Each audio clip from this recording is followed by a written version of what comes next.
মানুষের জন্য, সব মানুষের জন্য এবং সর্বসাধারণের জন্য, সবার জন্যই আমরা এটার মধ্যে তাদের আগামী এক বছর আমরা কিভাবে আমাদের খরচ হবে, কি ডেভেলপমেন্ট হবে, সেগুলো নিয়ে তো আলোচনা হবেই।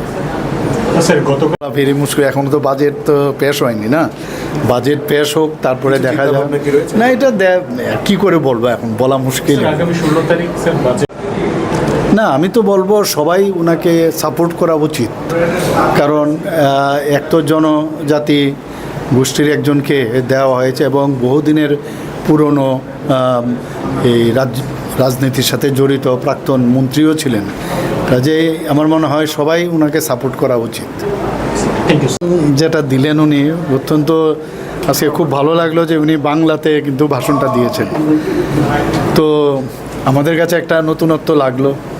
প্রথমে ককবরক দিয়ে শুরু করেছেন, আবার বাংলাও বলেছেন, আবার লাস্টে দিয়ে ইংলিশেও বলেছেন। তো সব মিলিয়ে ইউনিটি ইন ডাইভার্সিটির যে ল্যাঙ্গুয়েজ আজকে কিন্তু আমরা দেখতে পেলাম। এবং এই বিষয় নিয়ে তো আমাদের ত্রিপুরা সরকার কী সব কাজ করেছে, ত্রিপুরা সরকারের হয়ে উনি গভর্নর হিসাবে আজকে কিন্তু এখানে ওনার যে প্রতিবেদনটা এখানে দিয়েছেন, এবং সবকটাই কিন্তু অলরেডি মানুষ জানেও এই বিষয়গুলো নিয়ে। এবং কিন্তু আজকে উনি যখন এই বিষয়গুলো বলছিলেন, আপনারা দেখেছেন ট্রেজারি বেঞ্চ থেকে সবাই কিন্তু বারবার টেবিল চাপড়িয়েছে।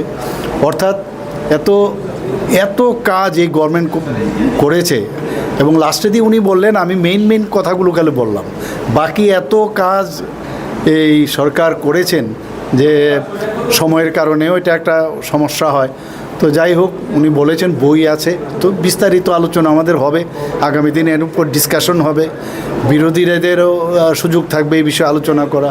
আমাদের ট্রেজারি বেঞ্চের থেকেও আমরা সবাই এটার মধ্যে আলোচনা করব, এবং যার যার যুক্তি দেখাবে, আমরা আমাদের যুক্তি দেখাবো।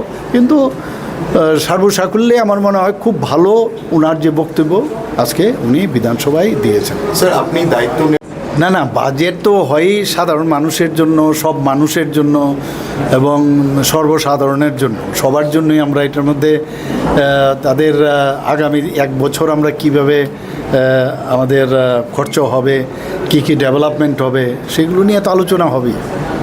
স্যার গতকাল ভেরি মুশকিল, এখনও তো বাজেট তো পেশ হয়নি না। বাজেট পেশ হোক, তারপরে দেখা যাবে। না, এটা কি করে বলবো, এখন বলা মুশকিল। আগামী 16 তারিখ স্যার বাজেট। না, আমি তো বলবো